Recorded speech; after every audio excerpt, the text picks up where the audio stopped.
Bom dia. Bom dia. Bom dia. Bom dia. Bora. Pode acordar. Vamos lá.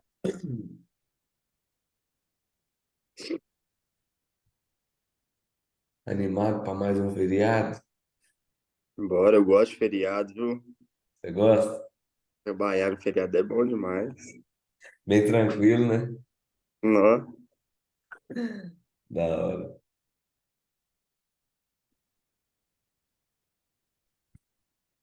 Vamos lá. As orações para a gente começar. Deus, muito obrigado, Senhor, mais um dia, mais um feriado. Que o Senhor abençoe, Pai, que esse feriado seja produtivo, que principalmente, Deus, esse período da manhã, que a gente tire, Deus, para te adorar, te bendizer, Pai. Que a palavra de hoje, Pai, que toque nossos corações, que fale, Deus, realmente ali o nosso íntimo, que a gente consiga, Pai, se aproximar cada vez mais de Ti, Pai. Nos livra, Deus, tudo aquilo que nos desvia de Ti, Pai. De tudo aquilo que nos afasta de Ti, Pai. E nos aproxima, Deus, cada vez mais, Deus, de tudo aquilo, Pai, que nos traz para mais perto do Senhor, Pai. Em nome de Jesus. Amém. amém. Hoje vamos ler 1 Samuel 2. 1 Samuel 2.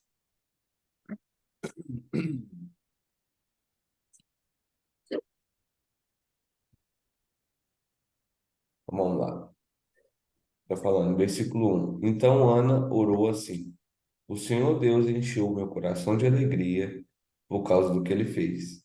Eu ando de cabeça erguida, estou rindo dos meus inimigos e me sinto feliz, pois Deus me ajudou. Ninguém é santo como o Senhor. Não existe outro Deus além dele, e não há nenhum protetor como o nosso Deus.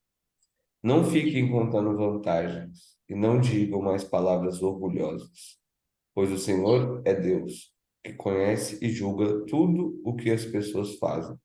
Os arcos dos soldados fortes estão quebrados, mas os soldados fracos se tornam fortes. Os que antes estavam fartos agora se empregam para ganhar comida, mas os que tinham fome agora estão satisfeitos. A mulher que não podia ter filhos deu à luz 7 filhos, mas a que possuía muitos filhos ficou sem nenhum. O Senhor Deus é quem tira a vida e quem a dá. É Ele quem manda a pessoa para o mundo dos mortos e a faz voltar de lá. Ele faz com que alguns fiquem pobres e outros ricos. Rebaixa uns e eleva outros.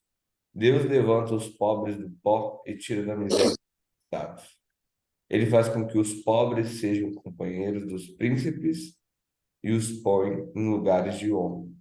Os alicerces da terra são de Deus, o Senhor. Ele construiu o mundo sobre eles.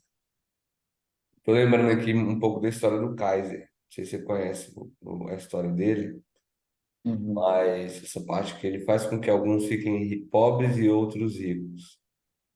E a história dele, né, mostra muito isso, porque ele foi um cara que era pobre, ficou muito rico do nada ali, bem cedo. Do E aí, nada. ah, Do nada. do nada. E depois ele ele ficou rico e tal e colocou toda a riqueza dele como se fosse aquele livro, O Segredo, que tinha dado para ele. E aí, na hora, ele falou isso, depois de algum tempo ali, ele se viu pobre de novo. E aí Deus falou no coração dele, né? Olha, você ficou pobre de novo, para você ver que não é o segredo, não é a lei da atração que te fez rico, mas foi eu. E aí mostra muito isso, né?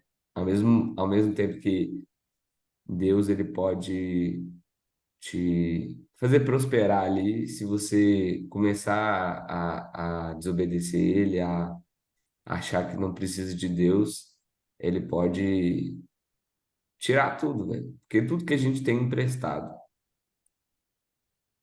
o carro, né, que a gente tem ali é emprestado, a casa que a gente tem é emprestada, a esposa que a gente tem é emprestada. Como assim emprestado? O dia que Deus quiser tirar, velho, já Eu era. penso dessa forma. Igual quando eu conquisto as coisas, eu agradeço, né? E eu consagro, é seu, Senhor. O dia que você quiser levar, é só levar. Porque, né, mano? Até porque nada é nosso. Até mesmo esse corpo aqui é um presente que Deus deu pra gente. É um presentaço que Deus deu pra gente para viver uma experiência aqui na Terra, né? A gente não é esse corpo, muitas das vezes a gente se identifica com o nosso cérebro, né? A gente não é o nosso cérebro, a gente é uma alma que está de passagem aqui nesse mundo, que logo vai passar. Então tudo aqui é de Deus, mano. Tudo foi feito por Ele e é dele e é para Ele também. Acho que nesse Samuel 1:2 aqui, mano, fala muito sobre o que Deus pode, o que Deus é, né, mano? O que ele pode fazer. Cara, ele pode tudo, ele é tudo, né? Ele levanta o pobre do pó, né? Levantou o Kaiser do pó, né? E se ele quiser, ele coloca ele no pó de novo. É, É só ele querer. exato. Gostei disso aí, até o nosso corpo é emprestado. E é interessante que quando é, nada se esconde de Deus, né? Quando você empresta algo para alguém, eu tinha muito mania de emprestar isso. Na adolescência, as coisas assim, empresta um boné, empresta uma camisa, tal. E a gente via como que quando a gente empresta, geralmente, as pessoas não cuidam das coisas, né? Então, por exemplo, se você empresta um carro para alguém, seu carro para alguém, tem que tomar muito cuidado, porque tem muita gente que não cuida. Então, o cara vai emprestar, vai pegar emprestado ali, vai fazer gracinha com o seu carro, vai encostar ele no meio-fio, enfim. Então, quando a gente pega algo emprestado, a gente tem tendência a não cuidar tão bem, né, quanto uma coisa nossa. Só que aí tá parada. Se a gente começa a pensar que tudo é emprestado, a gente teoricamente não cuidaria muito bem. Só que a gente tem um incentivo, por quê? Deus, ele tá vendo tudo isso. Então, se ele empresta um carro para a gente e a gente todo dia, toda semana a gente limpa o carro bonitinho, a gente cuida do carro, não deixa estragar. Se estragar alguma coisa, a gente vai lá e troca, deixa bonitinho. E isso eu acredito que Deus, ele vê o nosso cuidado com as coisas que ele nos dá, né? Então, eu acredito que quando Deus empresta algo para a gente cuida muito bem, ele capacita, né, de nos dar mais coisas. Então, é aquele ditado, né? Deus dá ao que semeia. Então, se a gente semear, se a gente cuidar daquilo que a gente tem, é, a gente vai conseguir receber mais, né? E aí vai uma questão, se você não cuida bem do seu carro, por exemplo, né? Que é um exemplo bem fácil, como é que você quer que Deus te dê um outro melhor, né? Até o Wendel mesmo, o Wendel Carvalho, fala, ó, desde quando eu tinha um ninho, o retrovisor quebrado lá, eu limpava meu carro, deixava ele né, no jeito ali, porque eu sabia que eu tenho que cuidar, né? Como é que eu vou ter uma Ferrari, sendo que o meu Uno eu não consigo cuidar dele, né?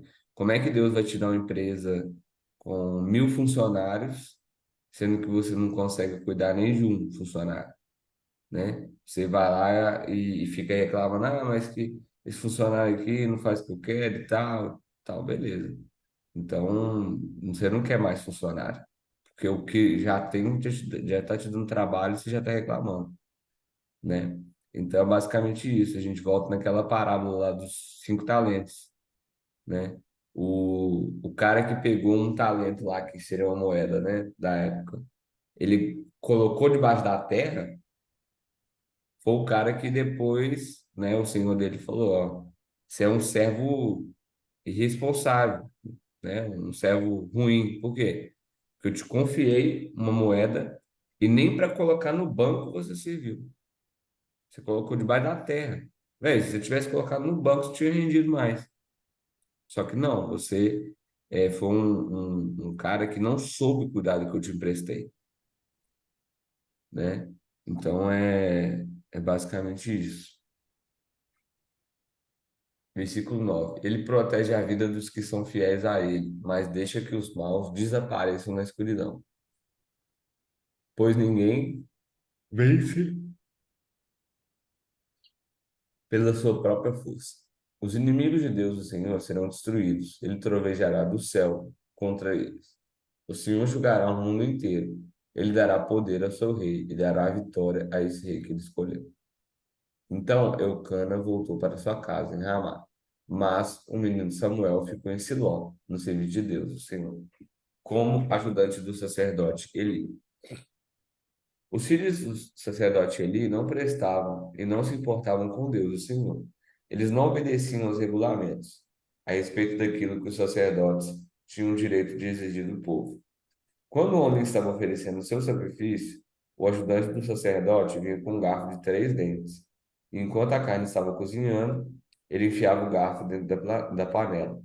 Tudo que o garfo tirava ficava sendo do sacerdote. Era costume fazer isso todas as vezes que o israelita ia a Siló para oferecer sacrifício. Mas, antes mesmo de a gordura ser tirada da carne queimada, os filhos de Eli mandavam que o ajudante do sacerdote dissesse a quem estava oferecendo o sacrifício: me entregue um pedaço de carne para o sacerdote assar. Ele não vai acertar de você carne cozida, mas só a carne crua. E se eu me respondia, deixe que a gordura queime primeiro, depois você tira o que quiser, o ajudante do sacerdote dizia, não, entregue logo essa carne, senão eu a tomarei à força. Assim os filhos de Eli tratavam com muito desprezo as ofertas trazidas a Deus, o Senhor. E para o Senhor o pecado desses moços era muito grave. Samuel continuava no serviço de Deus, o Senhor. Embora ainda fosse um menino, vestia um manto sacerdotal de linho. Ana, a sua mãe, todos os anos fazia uma túnica para ele e a levava quando ia com seu marido oferecer o sacrifício anual.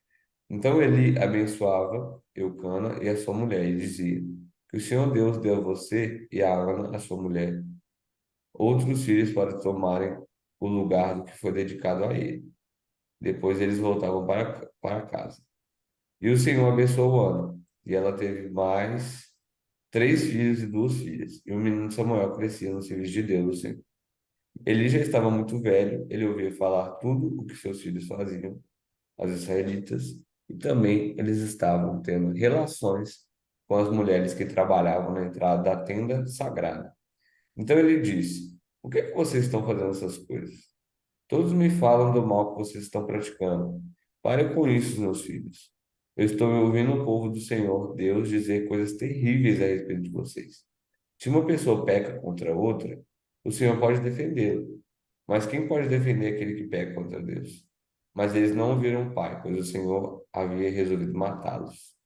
E o menino Samuel continuava a crescer, e tanto o Senhor como as pessoas gostavam cada vez mais dele. Então o profeta procurou Eli e deu-lhe essa mensagem de Deus, o Senhor. Eu me revelei ao seu antepassado Arão, quando ele e a sua família eram escravos do Egito. Você sabe que eu os escolhi. Então todas as tribos de Israel, para serem meus sacerdotes, serviram no altar, queimaram incenso e usarem o manto sacerdotal na minha presença. E dei a eles o direito de ficarem com uma parte dos sacrifícios queimados no altar. Por que que vocês olham com tanta ganância para os sacrifícios e ofertas que ordenei que fossem feitos? Eli, por que você honra os seus filhos mais do que a mim, deixando que eles engordem, comendo a melhor parte de todos os sacrifícios que o meu povo oferece? Eu, o Senhor, Deus de Israel, prometi que no passado a sua família e seus descendentes me serviriam para sempre como sacerdotes. Mas agora eu digo que isso não vai continuar, pois respeitarei os que me respeitam, mas desprezarei os que me desprezam. Olha só como é que aqui Deus meio que volta atrás, né, do que ele disse. Ó, prometi no passado que a sua família e seus descendentes me serviriam para sempre como sacerdotes. Mas agora eu digo que isso não vai continuar. Ou seja, ele voltou atrás ali por causa do pecado, né, das pessoas. Pois respeitarei os que me respeitam, mas desprezarei os que me desprezam. Isso prova que tem um ditado ali que tem até uma música, né, que fala assim: não morrerei enquanto as promessas de Deus não se cumprirem. Mas tem muita promessa de Deus que ele faz para a sua vida, mas se você não aceitar, não receber essa promessa ela é passada para outra pessoa. Então aqui ele, no caso Eli, né, tinha recebido essa promessa, ó, todos os seus descendentes vão servir a Deus. Só que aí, o que aconteceu? Os filhos dele começaram a fazer coisa errada. Então, assim, as promessas de Deus, elas podem se cumprir se você aceitar elas e receber elas na sua vida, né? Tem mais de 300 promessas, se eu não me engano, né, na Bíblia. Só que nem todas a gente pega e recebe elas, né? Então a gente tem que perceber o quê? Ó, beleza, Deus fez uma promessa para mim, mas será que eu estou fazendo por onde? Porque se eu tiver recebido essa mensagem, mas se eu estiver pecando, se eu tiver abandonado Deus, não adianta nada, né? Então aqui Deus mostra isso, porque ele volta atrás. Digo que isso não vai continuar. Por mais que eu tenha falado isso, eu não vou arcar com isso. Por quê? Porque o meu povo está me desobedecendo. Os seus filhos estão me desobedecendo, né? Então, versículo 31 lá. Olhe, está chegando o tempo em que eu matarei todos os moços da sua família e da família do seu pai, para que nenhum homem da sua família chegue a ficar velho. Você passará dificuldades e terá inveja de todas as coisas boas que vou dar ao povo de Israel, mas ninguém da sua família chegará a ficar velho. Deixarei vivo apenas um dos seus descendentes, que será meu sacerdote, mas ele ficará cego e perderá toda a esperança. E todos os seus outros descendentes morrerão de morte violenta. Ofne e Finéias, os seus dois filhos, morrerão no mesmo dia. E isso será uma prova para você de que o que eu disse é verdade. Escolherei para mim um sacerdote fiel, e ele fará tudo o que eu quero. Darei a ele descendentes que sempre estarão a serviço do rei que eu escolher. E todos os outros descendentes de você, que por acaso ficarem com vida, terão de se curvar diante do rei, para pedir dinheiro e comida, e implorarão para ajudar os sacerdotes, a fim de terem alguma coisa para comer. Essa é uma coisa terrível, né? O que que o pecado fez com aqueles homens ali. E aí você vê que o salário do pecado é a morte. O salário do pecado é a morte. É isso.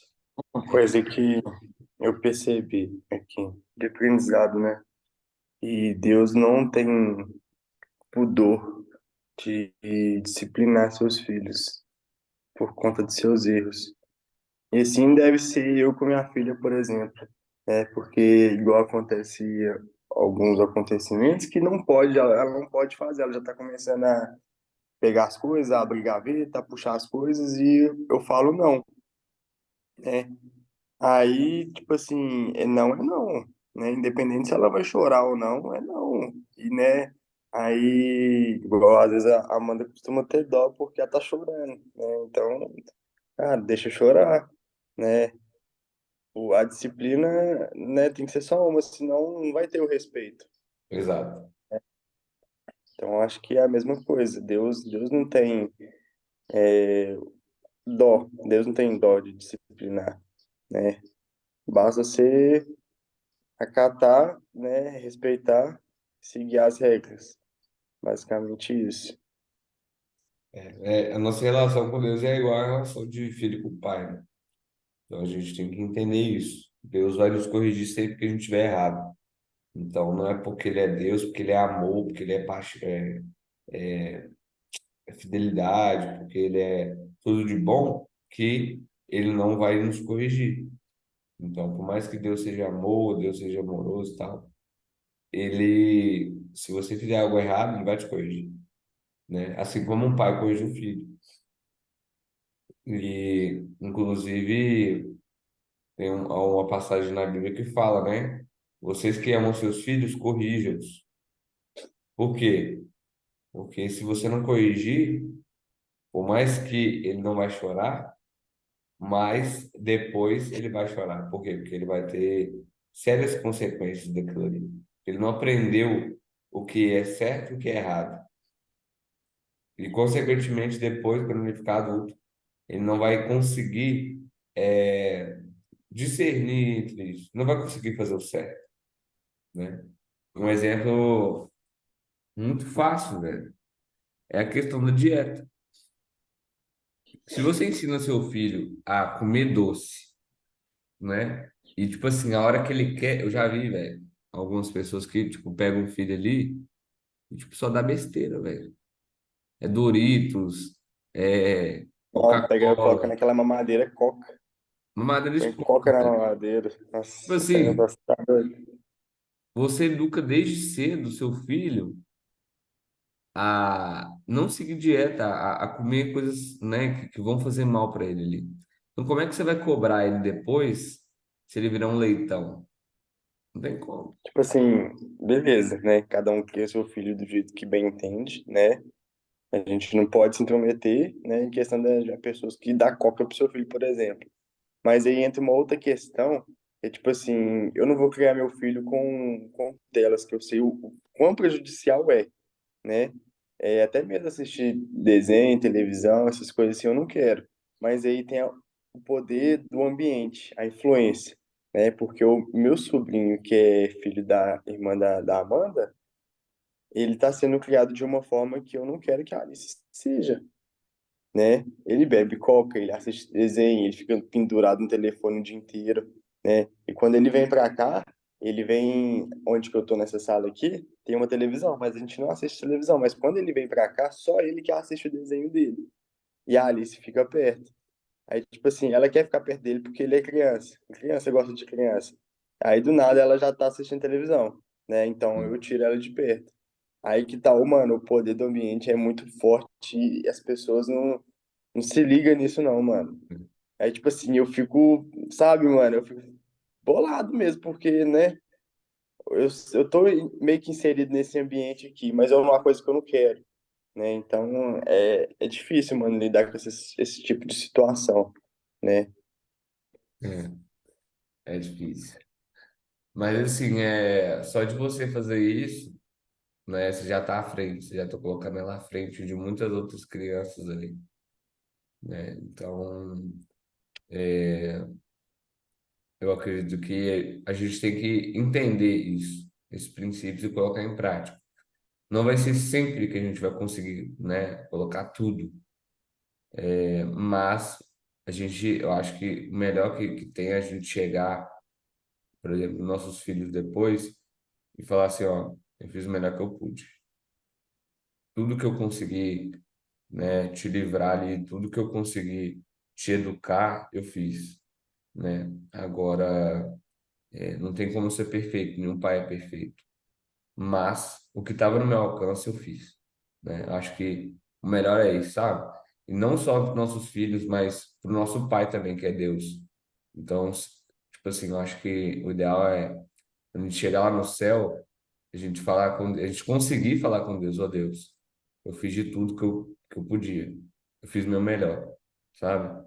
Agora, como é que você vai falar que você fez o seu melhor se você não fez o seu melhor? Se você, ó, podia ter feito isso, mas não fiz, né? Então, a gente, os maiores arrependimentos das pessoas que estão no leito de morte é coisas que elas não fizeram. É muito difícil a pessoa se arrepender por uma coisa que ela fez, né? No leito de morte lá, ela geralmente fala, ó, eu me arrependo de não ter feito isso, eu me arrependo de não ter viajado, eu me arrependo de não ter amado mais, me arrependo de não ter, entendeu? Então, as pessoas se arrependem por aquilo que elas não fazem, né? Então, Eu acho que o ideal é isso, sabe? Ó, eu fiz de tudo para criar minha filha da melhor forma. Dentro do meu alcance, o que tinha, eu fiz. Então, acho que é a melhor coisa a se falar, sabe? E é isso. Vamos fazer oração? Bora. Tira o boot. Vamos lá.